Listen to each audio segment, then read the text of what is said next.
What's up, guys? It's Crash, and Nikita and Battlestate Games just finished about an hour and a half long podcast where they talked about everything that's coming to Escape from Tarkov, and there were a lot of really surprising and good things in there, as there always is. We just got our fingers crossed that all that stuff comes to fruition, right, within a reasonable time frame.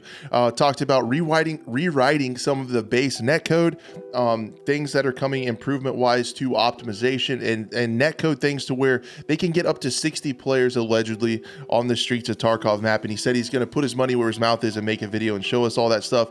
New weapons, new UI improvements, a lot of quality and life changes, and vaulting, and a bunch of that stuff. But in this video, I really want to focus on the new gameplay details we got with Arena, because there was a lot of information in there. I want to break down the teaser and then take a look at some map screenshots. And then also towards the end, he played season 2 teaser of Chronicles of Rizzy, which is a live action kind of short film series that takes place in the Tarkov universe.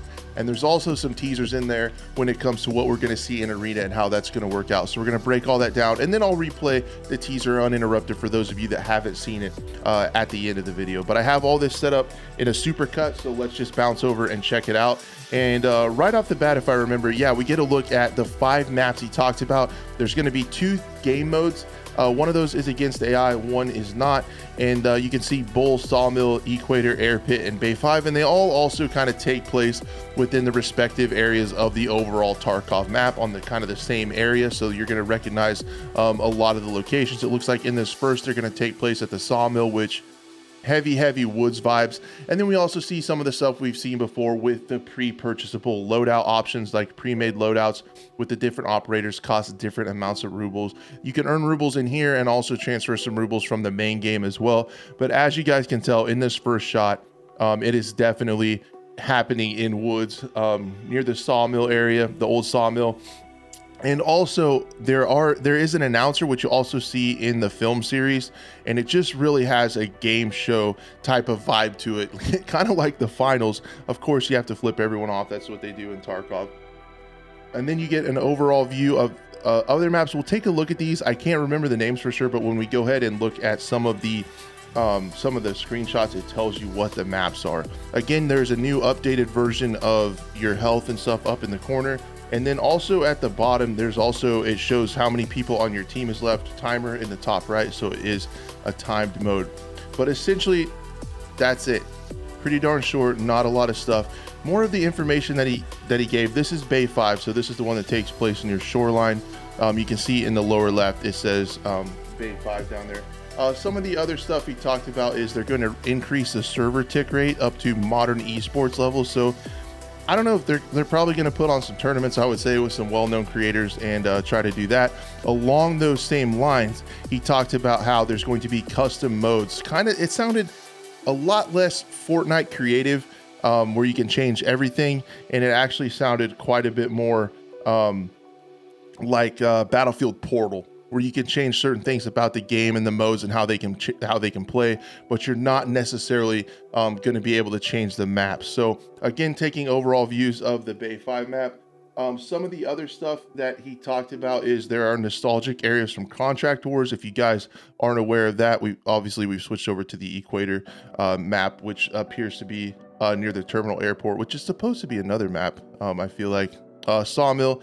But anyway, he talked about how there are locations, if you guys have played Contract Wars, which was one of Battlestate Games' first games. It was just an arena shooter, really similar to this. You'll recognize some things for the super OGs. Here's Air Pit, again, by the terminal, where that takes place.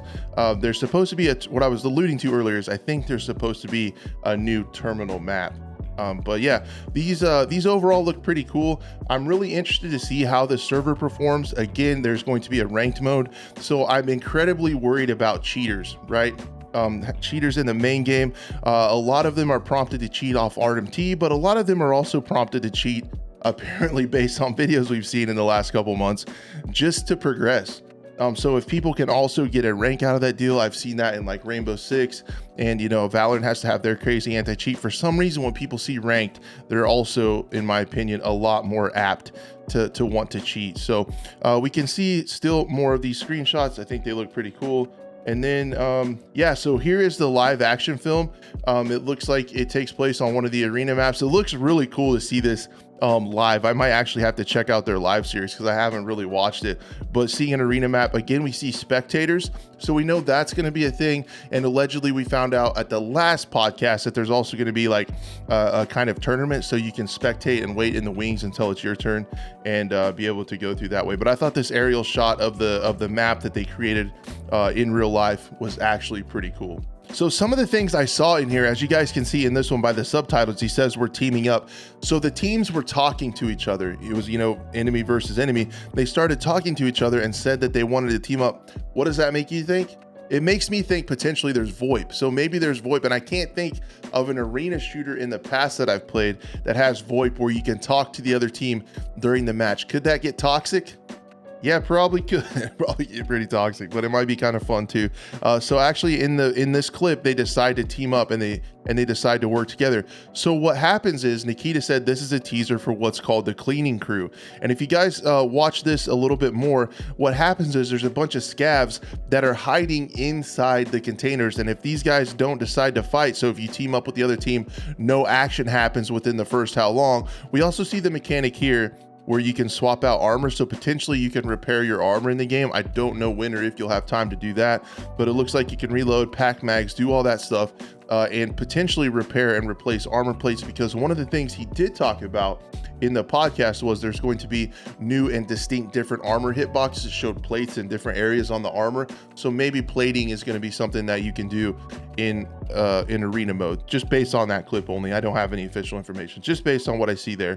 And then you can see they're ready and they open the gate. So this is when they let the scavs out and they release a bunch of scavs out of the crate. So this is something that's going to happen in the game. He did talk about the cleaning crew.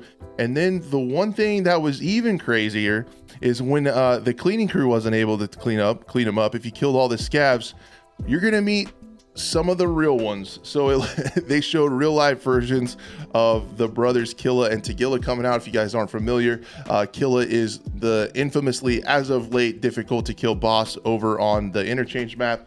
Tagilla is hanging out on Factory. They're brothers in the lore. So if nothing happens then, these guys are going to come out and, in my opinion, probably just death sprinkler the entire arena. So you better take care of your business before you run into these guys. But anyway, guys, that's essentially what I had. I will go ahead and play the other video once through without me talking so you guys can check it out if you haven't seen it.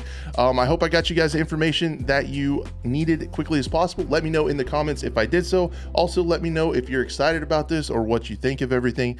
Thank you so much for watching, and we'll see you later.